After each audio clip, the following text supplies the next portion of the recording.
looking at the time, I think we probably want to get started slowly, go through a few slides. First of all, we'd like to introduce ourselves. My name is Mark Penzel, co-founder and chief operating officer at Startup Genome. This is my colleague Arnobio, our director of research, presenting at the ministerial already yesterday. And we would like to give you a quick introduction. First of all, what is Startup Genome actually up to? What are we doing? And then also, because we're known for these reports actually, not sure you've seen those, but we're known for assessment. We're known for understanding startup ecosystems, but now we're more and more moving into supporting ecosystems on the ground, developing programs, developing solutions, and we want to talk a good deal about this today. So first of all, just to summarize, Startup Genome works with governments all over the world to help them understand and develop thriving startup ecosystems. Here we featured our global network, which is growing nicely. We started out in 2011 as a research project. In 2015, we pivoted to be working very closely with governments all over the world. And today, as you can see, we're very involved pretty much all over the world, apart from a very few reasons, which is why we're here. We'd love to work with more of you guys. But here you can see that over time, over the last 6-7 years, we developed a pretty good understanding of how startup ecosystems work, not only in Silicon Valley, not only in New York, but pretty much all over the world, and drawing up lessons from each of these locations.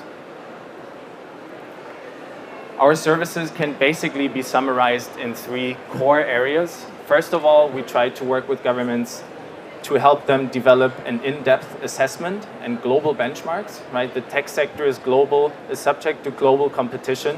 So you also want to understand not only how your startup ecosystem evolves locally, but also how it actually compares to all of the different regions in the world. Secondly, this is what we're going to talk a bit about today using the case of Kazakhstan, of Astana. How do we work with government entities to develop sound strategies and to actually help them move their ecosystem to the next level, or the next life cycle phase, as we call it? And then thirdly, how we can use these reports and our global network of research subscribers to actually share all the exciting stories in the startup ecosystems that you are representing, right? It's not only about reading about Silicon Valley startups, New York startups, but what are actually all the exciting success stories, new initiatives, etc., that we see in all the other places in the world. So this is what we really care about a lot, putting you guys front and center in our global publications. And essentially the way we first of all try to measure and then also develop economic impact is to look at enabling factors, right, regulations, etc. But then we really want to understand the startup ecosystem and the success factors, and we'll talk a bit more as we go into this presentation what these success factors are. Here you can already see it. We try to differentiate between the local context, right? What kind of talent do you have available? How do the founders in your ecosystem operate? What are some of the key gaps they have in their mindset, go-to-market strategies, etc.? It's a really detailed understanding of each of these success factors through surveys, through secondary databases, etc. We're trying to understand how all of these local assets are combined and connected with one another, and also at a later stage, especially relevant, how you as a local startup ecosystem connect to the global startup ecosystem. And it's really interesting to see in our data that especially these 2 elements correlate really highly with the performance of your ecosystem and the success of your startup, right? Do your founders have access to talent? Do they talk to mentors? Do they actually talk with one another to share lessons? All of these informal elements of a startup ecosystem and a culture of giving before you get are really important for us to develop an ecosystem that actually drives economic growth.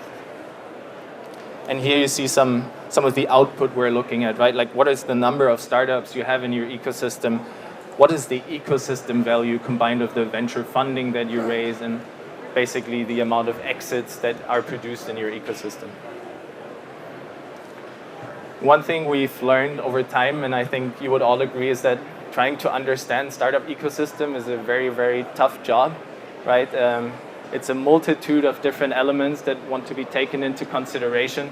But studying 70 ecosystems across 30 countries with more than 100 metrics over time, our team, and especially led by Arnovio, has developed a really, really good sense of what are actually the metrics we should be looking at together, right? I mean, of course, you can look at how much a coffee cup is in your local coffee shop in order to define whether the startup ecosystem is attractive for a founder. But really, when you want to have an impact and develop the circumstances for the founders, you want to be looking at the metrics that we find to be correlating with startups' success.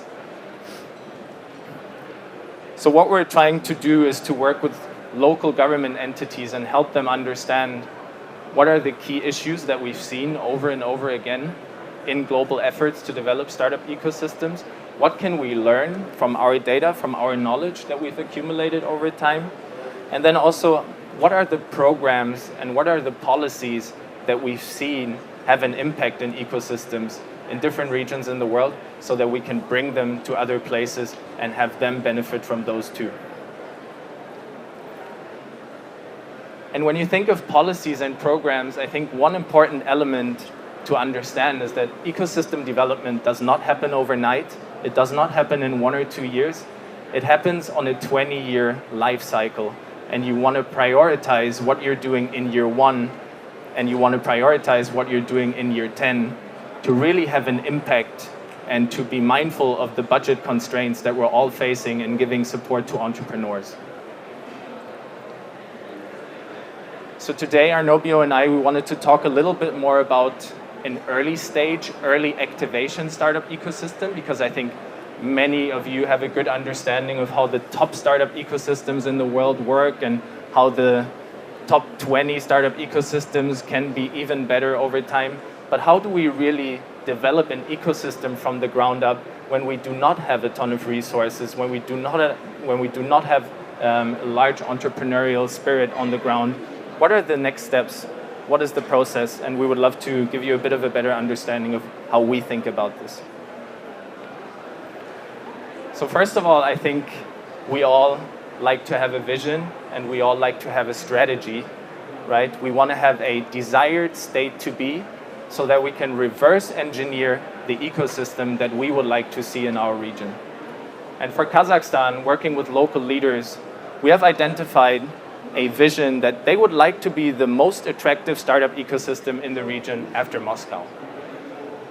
And we call these the BHAGs. I'm not sure you've ever heard of those, but these are the big, hairy, audacious goals that we would like to develop together with our local leaders.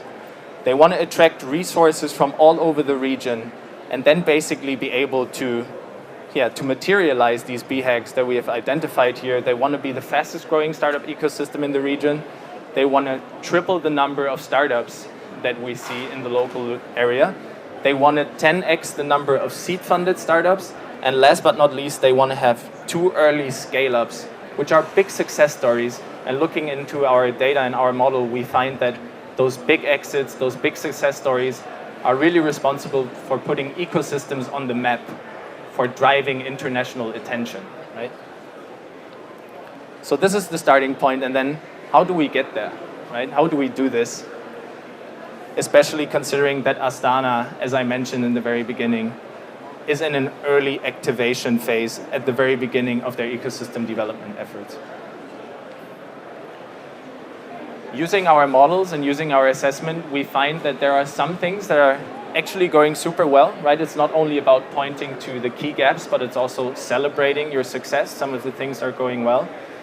So we actually see a fast-growing number of startups. We actually see that the community is working very closely together. It's small, so you need to help each other, right? How otherwise you would be able to succeed anyway.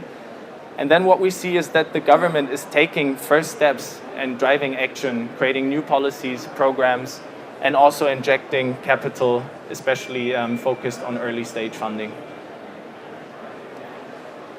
Some areas where we think we need to work on is, first of all, driving startup quality, and we'll talk a bit more about this. Developing talent and we know that there is a huge skills gap in pretty much all of the economies when we look at software engineers. Activating local customers, basically building bridges between your corporate fabric and the startup ecosystem, is an essential element. And then also introducing more early stage funding in order to drive startup ecosystem growth. And again, looking at the startup ecosystem lifecycle and putting our objectives here, you will see that right now you don't want to focus on attracting people from New York. You don't want to focus on attracting people from Germany. It's not realistic, right? You should focus your efforts right now on these 4 objectives. And over time, as you develop performance and as you develop credible success stories, then we can think about these things in 3 to 5 to 10 years. Okay? And essentially, the underlying mantra here is that if you focus, you will maximize your impact. And if you focus, you will actually drive ecosystem growth without diluting the impact of your budget. And now Arnobio is going to talk about some of the key pillars. So, just to take a quick recap, we went through this process with Astana and Kazakhstan with the international government using our 2 key methodologies of identifying ecosystem lifecycle and ecosystem success factors. Using those 2 things, we looked through over 100 metrics, and as Mark showed, we identified the key main things they need to work on in the next 1 to 3 years. And with those 3 things are the ones we listed here. And now, as this is a case study, we're going to show a little bit of one element of each of those 3, so you can have a sense of how this process works and how we do it. With that recap, I want to take a moment to check in with you all and see if we have any questions so far on what we're presenting. If you do, just raise your hand. Yeah. Thank you. Yeah, thank you. Okay, great. So the 3 things we identified for focus in Kazakhstan were about growing the number of startups, increasing startup quality, and increasing early stage funding. And then we identified specific strategies for doing each of those things.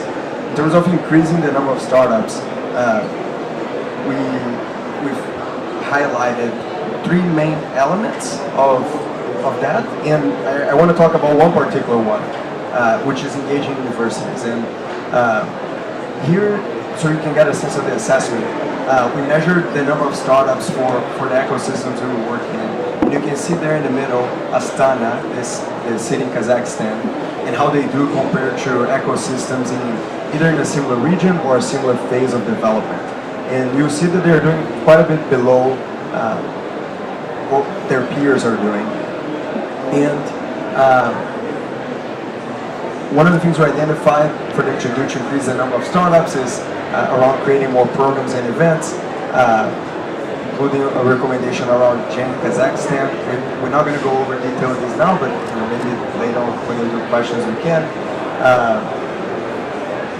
In addition to that, we also a concept we really use with our members is that of a keystone organization. So if you look at biological ecosystems, there are keystone species, which are basically the species like wolves that have an effect on a lot of the ecosystem, and their actions are really important for other organisms. And when we take that analogy to startup ecosystems, we think it's important to have an ecosystem keystone organization. And most of the successful ecosystems have one. Toronto, Waterloo have Community Tech, Amsterdam has Startup Amsterdam. Israel, when it really took off in the 90s, had the Israel Innovation Authority. So we have more recommendations on this. And what I would really like to go a bit more in detail is our recommendation around engaging universities more deeply. And we'll show you some of the data on the reason for that. If you're an activation ecosystem, you don't have a lot of startups. Attracting startups from other ecosystems is not quite realistic. at least not in a big way, and we'll show, and here are some of the numbers. You can see that even for Silicon Valley, less than 30% of their startups are attracted from outside.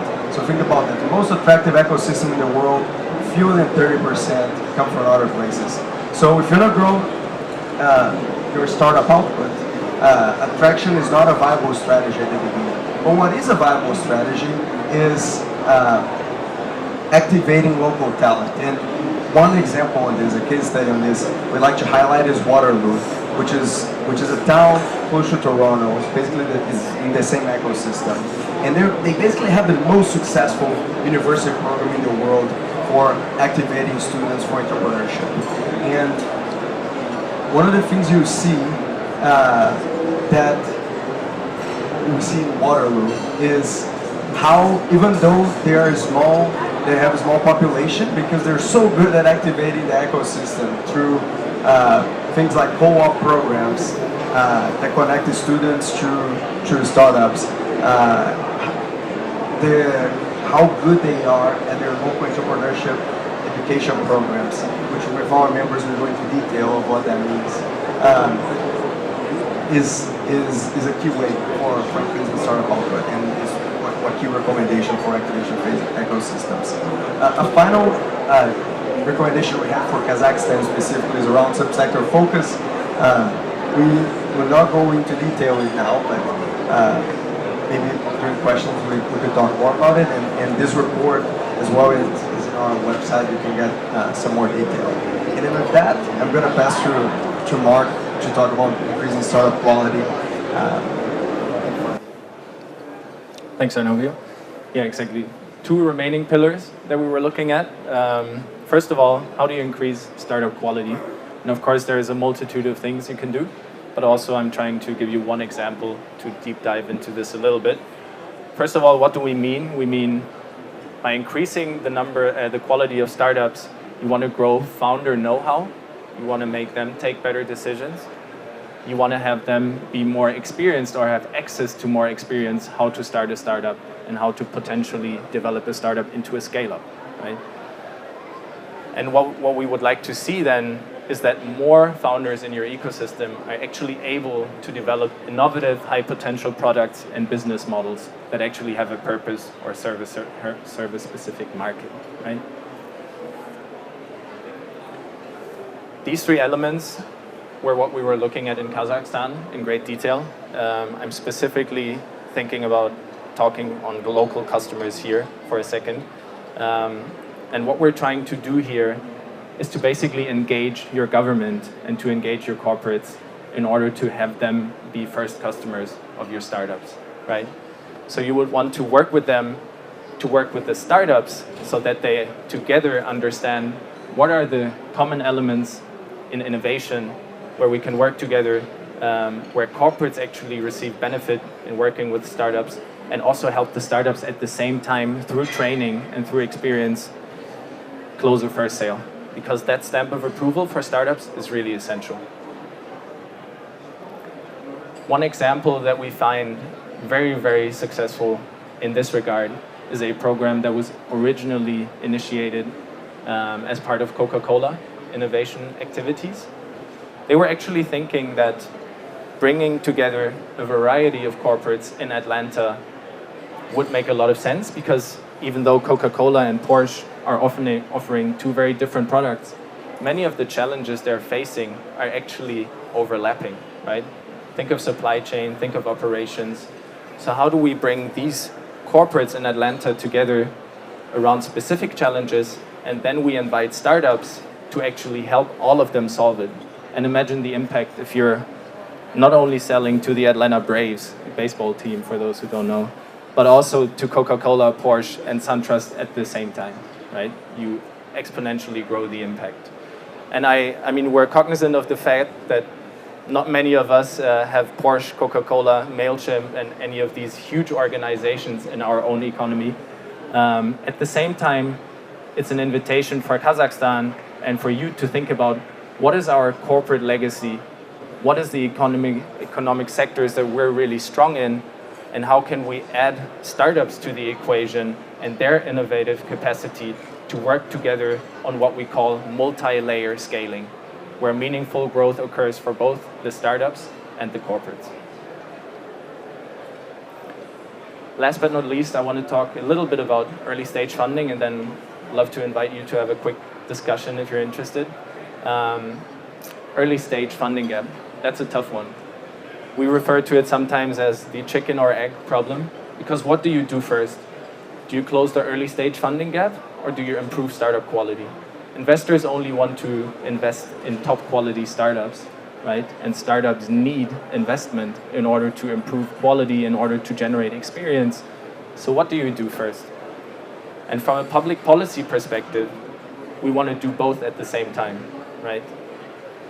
And what we especially find when it comes to funding gaps at the early stage is that actually if you don't solve your pre-seed, seed, and Series A problems first, you kill up to 80% at the top of the funnel, right?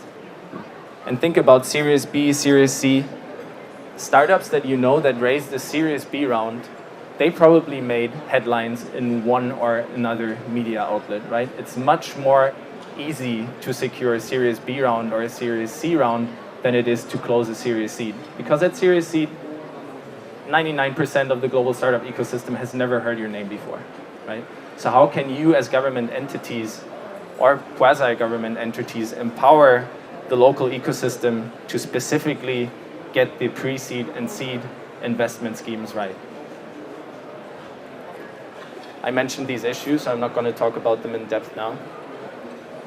But one thing we were trying to bring to Kazakhstan, Astana, actually for the first time in our history, is an integrated funding program to solve the key challenges with different partners. And I think that's in general what Startup Genome stands for. We recognize the complexity of startup ecosystems, and we recognize that we can't solve all of the problems ourselves.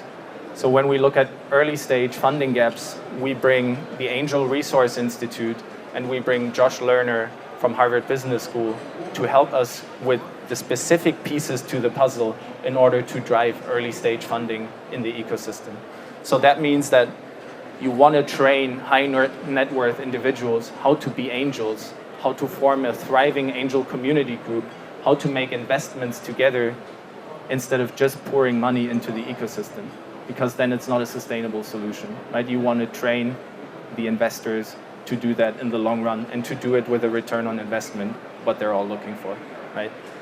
And then Josh Lerner, of course, he wrote the book Boulevard of Broken Dreams, why government spending or government financing in the startup ecosystems almost never work. And yeah, we draw from his expertise in how to develop a funding scheme, a funding network that actually helps startup quality grow over time and sustainably. Here you see a summary of the solutions that we brought to Kazakhstan. This may be an interesting slide for you to take a picture, yeah. Again, we were trying to focus on 3 key objectives, knowing that you cannot solve all of the different problems at the same time. So it's really about what are the different objectives, what are the different strategies to grow the number of startups? How do you also improve the quality of startups? How do you create microcosms of success in a few areas? And then last but not least, how do you actually help more startups get funding at the early stage so that the ecosystem can learn, gain experience, and grow over time? Thanks so much. Concluding with this, and would really like to invite you to ask questions if anything was unclear, and hope to stay in touch to have conversation. Thank you.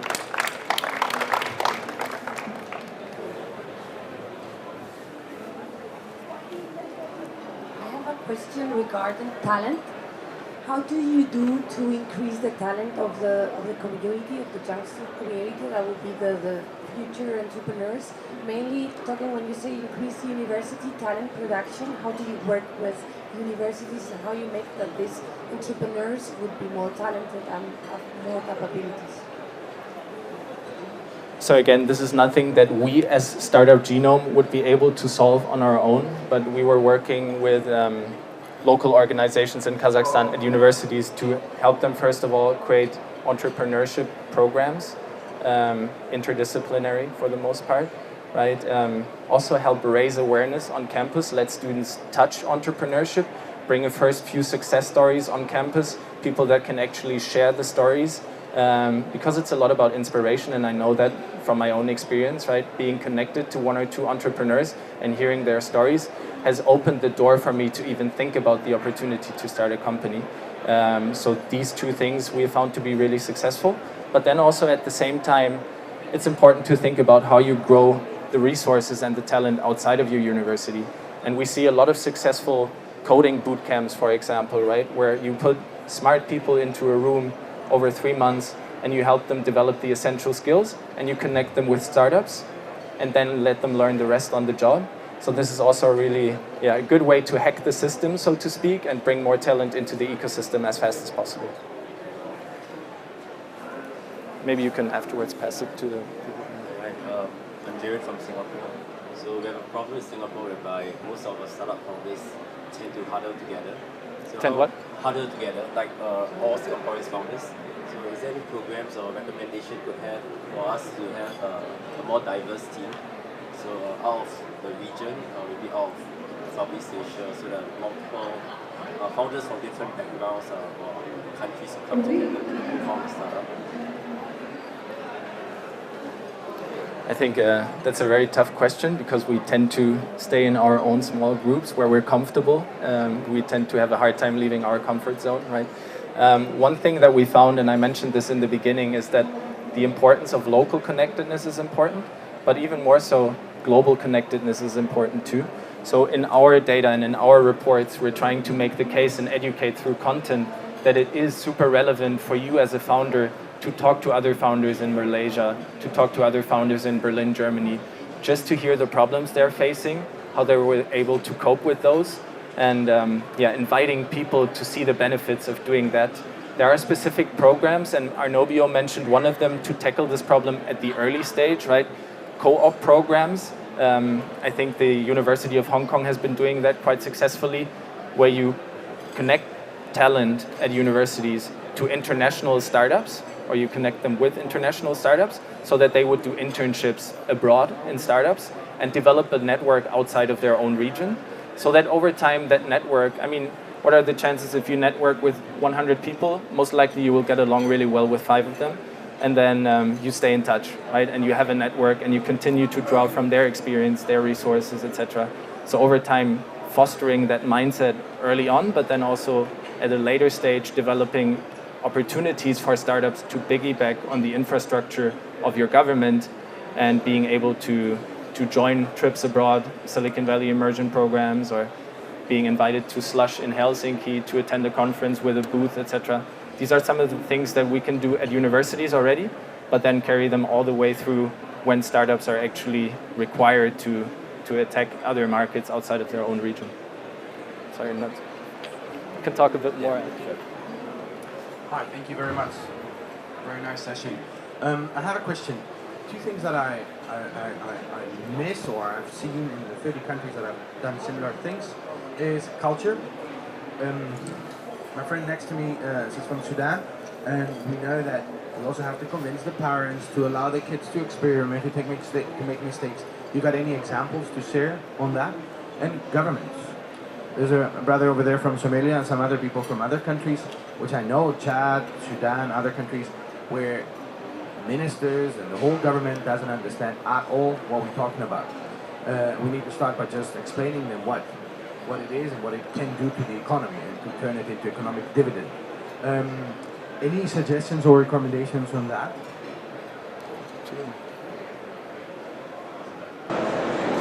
Answer the question. We'll start with the second one. So,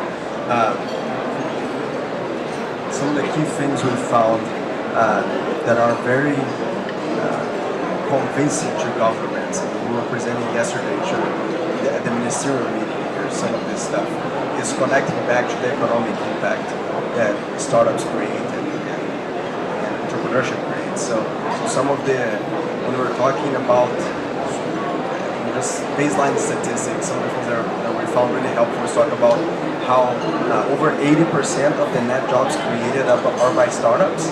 So the data on that comes primarily from the Kaufman Foundation, and that's one thing that governments have we have found very useful when talking with governments. The reason for that is simple, and when you think about a new company, if you're a small company or a new company and you want to grow, what do? You hire more people. When you're GE and you want to grow and you want to grow your profits, what do? More or less, you let people go. You become more efficient, and like that's after you get to a certain size of company, that tends to be the reason or the way in which the governments, so how do you force the governments to engage with the community and engage with policy that enables it? Totally. So these two things I mentioned are like things we use when talking with governments that picks their attention and show that it's a valuable topic. We also talk about the value created, and one of the things we measure for every ecosystem is the ecosystem value. How much money is being created by that ecosystem? Globally, that's $2.3 trillion. And of course, it varies by city and country, but then we measure that everywhere we study. And the governments find that compelling to talk and think about, see the number of wealth being generated. When you talk about engagement with the communities, and I think that piggybacks on the culture bit too. GEN and a lot of the events they do are really, I found to be a very successful model for engaging government stakeholders. And I think starting from GEW, the Global Entrepreneurship Week, to basically their suite of events, GC Plus, those are being really helpful for engaging governments. And I think culture-wise, one of the first things we shared was, we look at enabling factors for the ecosystem. We look at enabling factors, we look at ecosystem factors, and in both of those two together, bring in economic impact. We focused on ecosystem factors, which are things that pertain to the startup ecosystem. We're talking about talent, funding, performance, that sort of stuff. And then the enabling factors are things like culture, things like the level of education of the general population, things like internet infrastructure. And that's where we see and where we tackle culture. We didn't cover it here, but it's part of what we look at enabling factors. And then I think GEW is a really good example of tackling that at the local level. Is there something you want to add to this? Maybe local connectedness. I think to a minor extent, and we all agree that culture is super hard to quantify, right? So we stayed away from it for the most part. But then I mentioned local connectedness, right? And we're asking founders questions like, how much help have you received during the last 2 weeks from advisors, from mentors? And we ask them to quantify in the amount of hours that they actually engaged with other people in order for them to basically solve some of their key challenges. And with questions like this, we try to understand, okay, is the ecosystem operating in what Brett Feld initially coined the give before you get mentality? Or are we all working in silos trying to grow our successful companies and take all the credits for mine, but not really help the founder around the corner, right? So there are small pieces where we can see whether there is a culture of entrepreneurship. And it's then really interesting to see that this also relates to, or highly correlates with, startup performance. Sorry, it's related to the question of the governments. So in countries like, for example, Sudan and other countries that my colleagues mentioned, that even the government is not stable. Every minute and while there is a new government. For example, in Sudan, the revolution transition, you have 3 presidents in 1 week. So you cannot lean too much on the government. We need an alternative player. So from your experience, who is going to be, or how we can identify the new player that can play the government also to help? Yeah. So from my experience, there are also successful startup ecosystems because the government stayed out, right? So Berlin, Germany, great example. Don't quote me on this. No, but actually, I mean, there was no economic growth. There was hardly any sector in Berlin that was thriving, that was doing really, really well. So there was a lot of creatives coming to the city. There were like easy opportunities for them to find housing. There were easy opportunities for them to sustain a good life on a low budget. And there was a lot of interesting people around them. So what do you do when there's an identity that you can shape? You think about projects, right? You think about startups, some of them at least. And over time, more and more success stories emerged out of Berlin. And the government they basically didn't support with any particular initiatives because they weren't really aware of the opportunity that a thriving startup ecosystem in Berlin can have. The point here is that many of the most successful startup ecosystems are led by entrepreneurs, are led by culture holders anyway. So don't ever rely on government. Use them as support whenever you feel that they are able to support you. But otherwise, try to fix the problem on your own and try to hack the system as much as you can. I have one last question. Sorry, I think can we... In regards to corporations, I was wondering if you have any kind of successful formula to get the execs and any person who's been involved in a hackathon or any programs that you run with, for example, Coca-Cola, to get them committed to the after hackathon, because I think that's the hardest bit. So you've got the entrepreneur really willing to work together with a corporation, and then when it all ends up, they just turn around and they keep on doing the daily stuff. Sorry, what sort of activities or any initiatives do you normally run with these corporations? So we try, it's a great question by the way, and we try to focus on instruments that only create meaningful impact. And when you think of a hackathon, it's cool, it's nice to have, but does it really, really create meaningful impact if you don't think it through end to end? Probably not, right? So we focus on training entrepreneurs as much as we focus on training the corporates, and especially top down, like we want it to be a C-suite commitment, right? And working with these people to understand that we're working on programs where actually a customer contract has to be the result, right? A hackathon is not enough for us. If you want to do hackathons, don't work with us. If you want to actually develop, or if you want to tackle some of your toughest challenges using the startups that are available, that we can source together with you, then we're up for it. But if you want to do small scale initiatives, then no. And then you can already tell, like, what are the people, what are the organizations that take this very seriously? What are the organizations that we want to work with?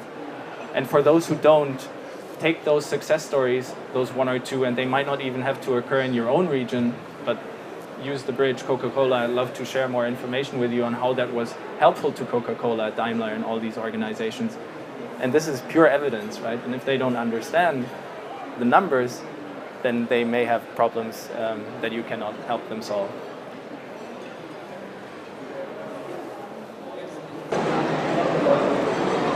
Thank you very much. My name is Sessi On.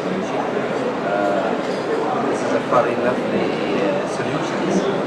But what is the time frame for this solution?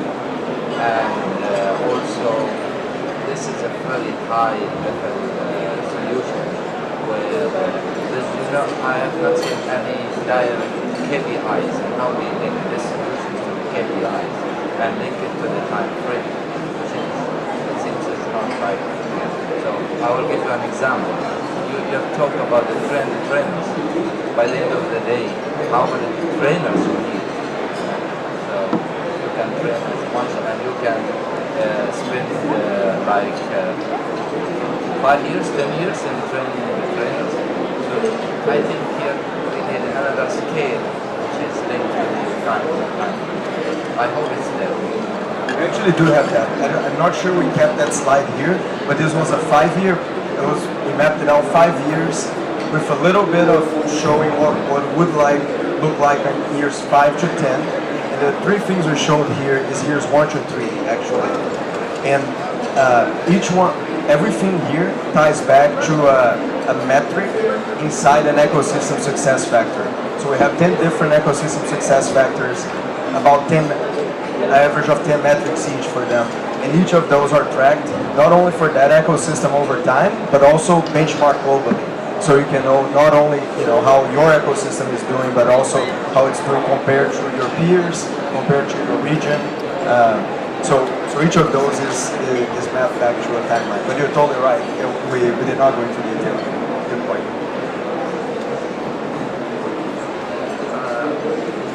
I'm Xiu from Taiwan. And I look at your solution. You just mentioned that you did a solution, generate a solution by global benchmark, right? And I'm not sure if you do any research or survey or collect any metrics from local, especially about university or local industrial clusters. I think that is very critical for which area that we like to move on. So I'm not sure if you have done this. And also, you just mentioned that your next stage, which is about connect to global.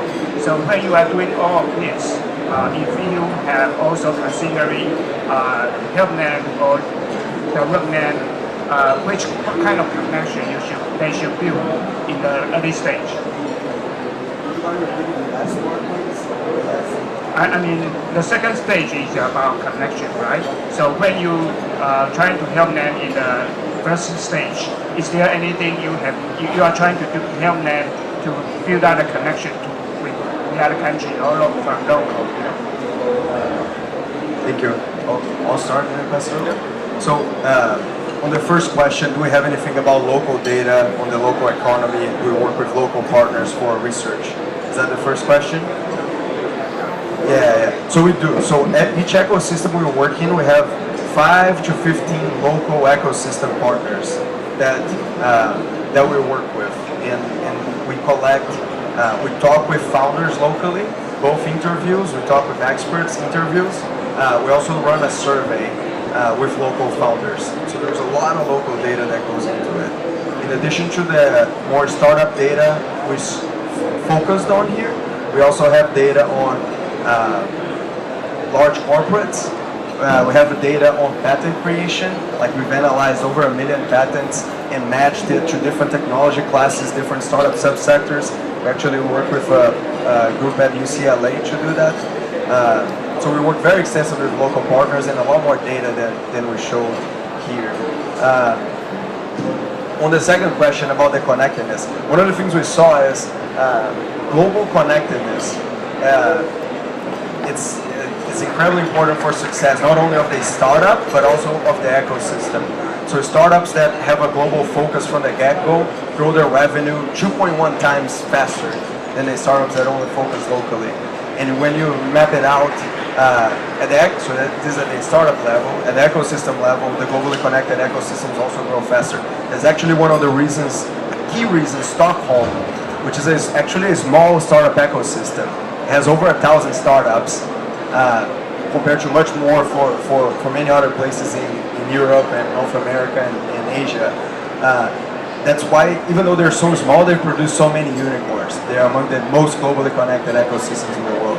And what we do, one of the ways we do that is, I'll let Mark talk about it, but we bring our members together from all over the world. We're doing that next month in Amsterdam, and then we help them set up joint programs around specific questions. For example, our member in Montreal, they're starting out the only Techstars AI accelerator, and they're really good in AI. So they're in our member meeting, in a previous member meeting, they started working together on like an AI alliance for AI startups in their ecosystem. I'm sure Mark may have more. Yeah, that's a great point. I also tried to show you this page of the global report, which is our subsector assessment, right? We try to help government leaders understand everywhere what are some of the areas of technology where we see your startup ecosystem being globally competitive, and what are some of the areas that you may want to stay away from, right? And that also gives a little bit of guidance on where you should connect your government, your founders, etc. Of course, you want to help them understand the Silicon Valley spirit of success. You want to help them understand how to navigate the ecosystem of New York, right? The top hubs. But then if you want to go one level deeper, really trying to connect with regions all over the world that are trying to develop strengths in the same areas can be a really, really good indicator for good conversations among public policy leaders. What are the initiatives, how they try to grow this cluster? What are the startups working on, and how can we connect those? So I think this subsector assessment has proven to be a good instigator of conversations with regions all over the world. Okay, thank you so much for your questions. This was fun. Hope you enjoyed the report. The full version is going to come out on May 9th. You can download it at startupgenome.com. And yeah, really excited to talk more about with all of you and your ecosystems the next couple of days. Thank you.